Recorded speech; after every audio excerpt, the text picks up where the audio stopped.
Imagine you are Erik ten Hag और तुमको तुम्हारा ही मेडिकल स्टाफ बोलता है कि दोस्त ऐसा है कि मेरे जो प्लेयर्स इंजर्ड हुए थे ना वो फिट होके आ रहे हैं, तो अब जो तुम्हारे पास एक्स्ट्रा प्लेयर्स हैं या फिर तुमने जो क्वेश्चन के तौर पे प्लेयर्स इस सीजन के लिए साइन किए, तुम्हें उनको लेट गो करना पड़ेगा। And you will be like चलो ठीक है यार, मेडिकल टीम बोल रही है तो सही होगा, क्योंकि ये प्लेयर्स के ऊपर काम कर रहे हैं, ये प्लेयर्स की फिटनेस चेक कर रहे हैं, इनको पता है कि बॉडी कितना रिकवर कर चुकी है, और अगर इतना प्रेशर आएगा मैच डे का तो क्या बॉडी वापस से उस सिचुएशन में जा सकती है जहां पर वो इंजर्ड होकर बाहर हो जाए। तो यही सब कुछ हुआ यहाँ पर आपके रेगियन के केस में कि लूक शॉ फिटनेस से वापस आ रहे थे, आपके इंजरी से वापस आ रहे थे, फिटनेस गेन कर रहे थे, और हमारी मेडिकल टीम ने बोला कि टेन हैग बाबू ऐसा है कि आपको ना रेगियन को वापस भेज देना चाहिए, क्योंकि एक्स्ट्रा वेजेस पे करके एक प्लेयर का क्या मतलब बनता है जब आपका मेन लेफ्ट बैक जो है वो वापस आ रहा है। तो टेन हैग ने भी ये डिसीजन ले लिया कि चलो ठीक है, लेट्स लेट गो ऑफ रेगियन, और हम लूक शॉ के साथ अब सीजन आखिरी तक प्लान कर लेंगे जो चीज़ें जैसी भी होंगी। But that was not the case. Luke Shaw got injured, अब सीजन भर के लिए बाहर है, हमारे पास लेफ्ट बैक नहीं है, आज मैच डे है, और यहां पर कल आपको पहली बार इतने महीनों में पहली बार टायरल मलासिया के बारे में कोई न्यूज़ सुनने को मिली है, जहां पर टायल मलासिया के बारे में टेन हैग ने बता दिया कि इस सीजन भर यहां पर टायल मलासिया अवेलेबल नहीं हो पाएंगे। देयर इज अ 99.99% पॉसिबिलिटी कि Malacia will be back after this campaign. अब एक साल तकरीबन होने आया है, we have got no update from Tyrell Malacia, we have got no social media update from Tyrell Malacia, हमें उसकी कोई फोटो देखने को नहीं मिली है, हमने उसके बारे में मीडिया में बात होती नहीं देखी है। ऐसा कैसे हो सकता है कि एक टीम का प्लेयर जहां पर जिनका मेन प्लेयर इंजर्ड होकर बाहर बैठा हुआ, उनका बैकअप लेफ्ट बैक इंजर्ड है, लेकिन उसके बारे में कोई डिस्कस नहीं कर रहा। आपने चीजें छोटी छोटी डिस्कस होती देखी हैं यूनाइटेड के बारे में, मतलब जेडन सैंचो ट्रेनिंग पे लेट हो गए, उसकी रिपोर्ट आ जाएगी। मार्कस रैशफोर्ड ने वहां आप आयरिश पब में जाके दारू पी ली, आप उसकी रिपोर्ट सुन लोगे। लेकिन it surprises me that a player is not fit for the last 10 months, but no one is talking about it, no one is even actually caring about him कि भाई वो है तो है कहाँ। और उसके बाद क्लब ने कोई स्टेटमेंट भी जारी नहीं किया मलासिया के रिगार्डिंग। तो इट सरप्राइजेस मी कि ऐसा कैसे हो सकता है। फिर उसके बाद आप यहाँ पर देखो कि आपके जो बाकी प्लेयर्स हैं अभी फिटनेस से जूझ रहे हैं, उनके बारे में आपको हर पल अपडेट मिलती है। रैसमस हॉयलैंड के बारे में आपको पता है, और रैसमस हॉयलैंड के बारे में अपडेट आ भी गई, टेन हैग ने बता दिया कि इस मैच में तो नहीं, लेकिन डेफिनेटली लिवरपूल वाले मैच में जाते में हम यहाँ पर रैसमस हॉयलैंड को एक्सपेक्ट कर रहे हैं वापस से। एंड देन लिसांड्रो तो अभी दूर दूर तक अभी आता नहीं दिख रहा टीम में, मैं चाहता भी नहीं हूँ सही बताऊँ तो। अगर हमने लीचा को वापस से फोर्स किया ना, जो गलती हमने सीजन की स्टार्टिंग में की थी, जो गलती हमने यहां पर आप बोलोगे अभी बीच सीजन में की है, वो गलती हम वापस से दोहराएंगे, we will destroy Licha's career. And Licha is going to be one of the most important player for us for the upcoming 4-5 season.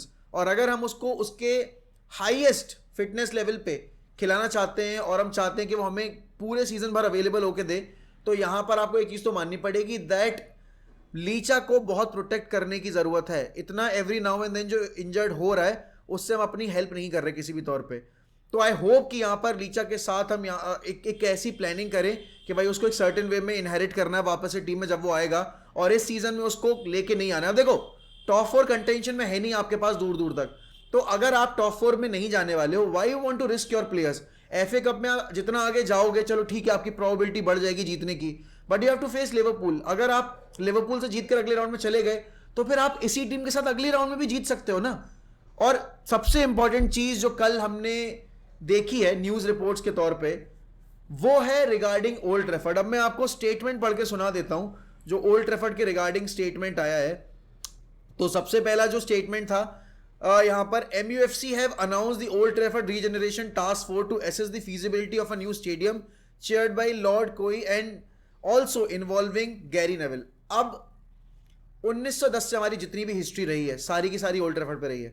हमने हारा जीता, रेलीगेट हुए, हमारा स्टेडियम बर्बाद हो गया वर्ल्ड वॉर 2 में, बसबी बेब्स का अपराइज, फिर उसके बाद वो म्यूनिक एयर डिजास्टर, देन उसके बाद आपने देखा कि हम यूरोपियन चैंपियंस बने, फिर हम रेलीगेट हो गए सर बॉबी चार्ल्टन आपके सर मैट बसबी के बाद जब वो मैनेजर नहीं थे। उसके बाद आपने देखा कि हम 26 साल के बाद सर एलेक्स फर्ग्यूसन के साथ टाइटल जीते, और फिर हमारा अगले 20-25 साल तक का जो एक डोमिनेशन फेज रहा, वो सब कुछ हमने ओल्ड ट्रैफर्ड पे देखा है।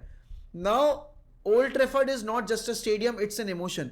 आप अगर किसी बारसा फैन से जाके पूछोगे व्हाट कैंप नाउ होल्ड्स, तो वो आपको सारी चीजें बताएगा कि यार हमने कैंप नो पे ये किया ये किया ये किया ये किया ये किया ये किया। आप किसी से पूछोगे कि what does Highbury means to Arsenal fans, what does Santiago Bernabeu means to आपकी Real Madrid fans, what does Stamford Bridge means to Chelsea fans, they will let you know. And the most important part, if you'll ask now any Liverpool fan about Anfield, they'll explain you how important Anfield is to their football club, to their emotion, to their football. And in the same way, Old Trafford is really really important for Manchester United. But if the player who played for United is saying this, ki I'm incredibly fortunate to have that privilege of playing hundreds of games at Old Trafford, no one can take that away, those amazing memories. But Old Trafford has evolved throughout its history, and it's clear we are at a point where it has to change again to ensure that United has a world-class stadium befitting the world's greatest club. While I want the best for United, I also want the same for surrounding community. Old Trafford should be the stadium that the whole of Greater Manchester can take pride in and be a catalyst for sustainable, cohesive growth in an area of the city that has been neglected for too long. ये तो मैं भी मानता हूँ कि Old Trafford का structure is not good. आप यहाँ पर अगर अभी देखोगे एमिरेट्स को देखोगे, एतिहाद को देखोगे, एंड इवन अगर आप देखोगे यहाँ पर तो एनफील्ड के बारे में भी बोल सकते हो, क्योंकि यूनाइटेड ने ओल्ड ट्रैफर्ड का जो आखिरी, और यूनाइटेड ने नहीं, ग्लेजर्स ने जो आखिरी बार आपके ओल्ड ट्रैफर्ड का एक्सपेंशन किया था, या फिर आप बोलोगे री डेवलप करने की कोशिश की थी, that was way back in 2005 and that was the year Glazers took charge. तो बेसिकली उनके आने से पहले हुआ था जो भी रीडेवलपमेंट प्रोग्राम था, जो भी एक्सपेंशन था. उनके आने के बाद से अभी तक यहां पर यूनाइटेड ने अपने स्टेडियम को अपग्रेड करने की कोशिश तक नहीं की है. And the sad part it at once United has hosted Champions League finals, United have hosted यहां पर आपके जो क्वालिफायर्स होते हैं वर्ल्ड कप के, यूरोस के, लेकिन आज के टाइम में आने वाले यूरोस जो कि यूके में होने वाले हैं, उसमें मैनचेस्टर यूनाइटेड के ओल्ड ट्रैफर्ड को एक भी गेम नहीं मिला है. Old Trafford is dying, there is no denying that कि ओल्ड ट्रैफर्ड अभी अगर आप वर्ल्ड क्लास स्टेडियम्स की लिस्ट में शामिल करने की कोशिश करोगे तो ये स्टेडियम आपका टॉप 10 लिस्ट में नहीं आएगा, क्योंकि फैसिलिटीज अच्छी नहीं है, स्ट्रक्चर गिर रहा है, आपका स्ट्रक्चर पुराना हो चुका है, टॉयलेट क्लॉग्स हो जाते हैं आपके मैच डेज पर इतनी भीड़ की वजह से. देन आपके कैफेटेरिया में अगर देखा जाए तो फूड क्वालिटी अच्छी नहीं है, आपकी जो फूड क्वालिटी की रेटिंग उसको 1 दिया गया है नंबर. तो यहाँ पर बहुत सारी दिक्कतें हैं, और सबसे इंपॉर्टेंट चीज़ है जो फैन एक्सपीरियंस है ना, that is not good at Old Trafford. आप यहाँ पर अगर एहतियात पे जाओगे आपको एक बेटर फैन एक्सपीरियंस मिलेगा, आप अगर आर्सेनल के होम पे जाओगे आपको वहाँ पर बेटर एक्सपीरियंस मिलेगा. तो ये सारी चीज़ें इंप्रूव करनी पड़ेंगी. लेकिन क्या यहाँ पर ओल्ड ट्रैफर्ड से निकलना एक ऑप्शन है, या फिर ओल्ड ट्रैफर्ड को रीडेवलप करना एक ऑप्शन है? आपके क्लब के इमोशंस, आपकी क्लब की हिस्ट्री सारी इस एक स्टेडियम से जुड़ी हुई है. एंड आपका ये स्टेडियम ना सिर्फ आपके लिए बहुत इंपॉर्टेंट है, इंग्लिश फुटबॉल के लिए बहुत इंपॉर्टेंट है because of the heritage it holds. और यहाँ पर यूरोपियन फुटबॉल के लिए when you talk about Old Trafford, आप पता है, आप चाहे बार्सिलोना के प्लेयर से पूछो बैठ के, आप चाहे मैड्रिड के प्लेयर से पूछो बैठ के, आप दुनिया में किसी भी यूरोपियन टीम के प्लेयर से पूछो बैठ के, वो बोलेगा कि for once he wants to play at Old Trafford because it's the theatre of dreams.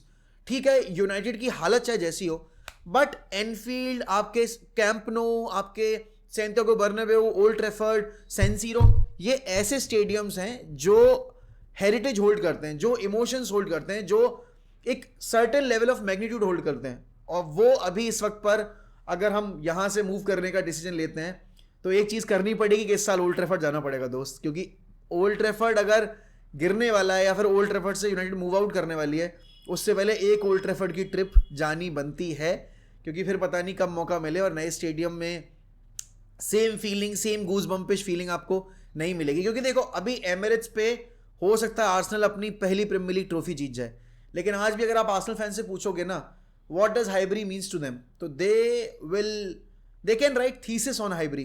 That is what you know that stadium holds, and same can be said about Old Trafford. बल्कि Old Trafford की तो जो importance है वो much much much much higher है. But हाँ, आज match है यहाँ पर यूनाइटेड वर्सेस एवर्टन का, और हमें ऑलरेडी जो टीम न्यूज़ है वो मिल चुकी है that Visaka is not available. Then यहाँ पर आप बोलोगे आपके Hojlund is not available, and obviously आपके लीचा इज नॉट अवेलेबल. तो यूनाइटेड ने जो टीम लास्ट मैच में खिलाई थी मैन सिटी के अगेंस्ट, मोर और लेस आपकी वही टीम खेलने वाली है. In this moment you can't simply predict कि यूनाइटेड क्या करने वाली है, क्योंकि हमने जो फुटबॉल खेली थी यहाँ पर मैन सिटी के अगेंस्ट फर्स्ट हाफ में वो काफ़ी सॉलिड थी, डिफेंसिवली हम काफ़ी शेप में थे, लेकिन सेम जो टीम उतरी आपकी सेकेंड हाफ में it was all over the park, कोई कंट्रोल नहीं था, कोई जील नहीं थी, बॉल जीतने के लिए कोई फाइट नहीं कर रहा था।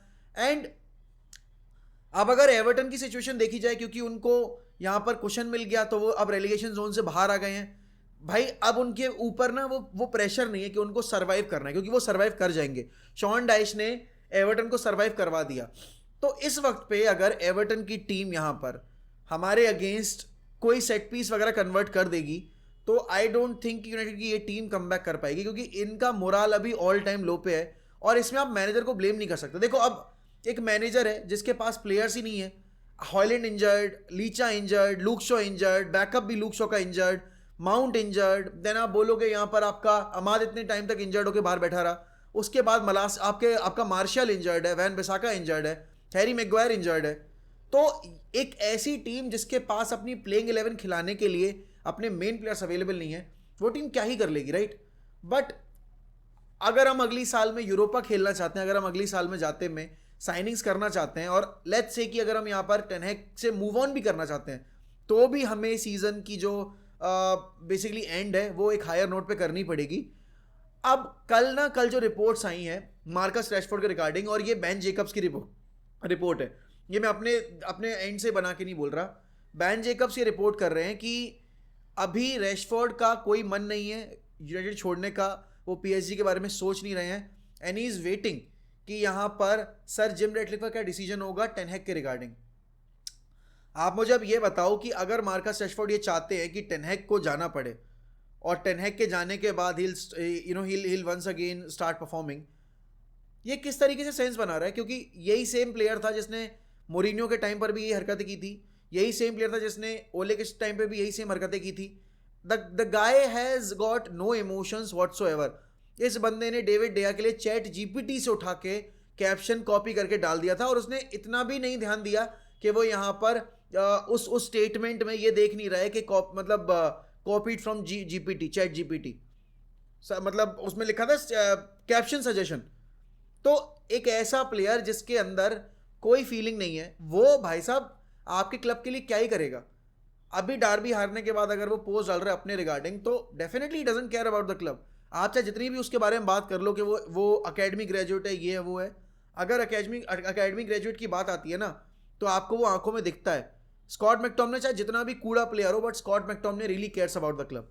One thing that I can proudly say about Scott McTominay. But मैं ये चीज मार्कस रैशफोर्ड के बारे में नहीं बोल सकता, और वो सारी बातें आप हटा दो। हैरी मैग्वायर के बारे में अगर बात की जाए तो हैरी मैग्वायर को कितना कुछ नहीं बोला गया, but Harry Maguire never come up with a statement कि if you back me good, if you don't even better. Harry Maguire ने अपना सर झुकाया, काम किया, और उसके बाद उसने अपनी जगह वापस से रीस्टैब्लिश की टीम के अंदर। और अभी भी देखो उसने अच्छा परफॉर्म किया, but still I am saying कि उसको बेचना ही हमारे लिए भलाई होगी, क्योंकि वहां से हमें पैसा मिलेगा। But then again Marcus Rashford if he is thinking कि वो कर सकता है टेन हैग के बिना बेटर परफॉर्म, तो आई थिंक टेन हैग के बिना बेटर परफॉर्म करने के लिए जगह उसकी यूनाइटेड नहीं हो सकती, यूनाइटेड की भारी होगी। बाकी आप लोग बताइए मुझे कमेंट सेक्शन में कि आपके हिसाब से ये जो ओल्ड ट्रैफर्ड वाला पूरा प्रोग्राम आया है, वो उसके बारे में आपका क्या रिएक्शन है। ऑल्सो मार्कस रैशफोर्ड और ये जो पूरा सिनेरियो चल रहा है, इसके ऊपर आपका क्या रिएक्शन है। देखो गाइस, इस महीने के एंड में हमें 100 के हिट करने हैं। आपने 77K पे ये टी शर्ट जीतनी है अगर, तो आपको सब्सक्राइब करना पड़ेगा। तो do make sure that you are subscribing to 1MUFC, like this video and comment down below about your opinion. इसी के साथ मैं आपसे लेता हूं अलविदा। Don't forget to follow us on Instagram with Mohak unscripted. सीजन आपकी स्क्रीन के एंड पे नाम आ रहा होगा, go there and check out our page on Instagram as well. बाकी bye bye, take care, sayonara.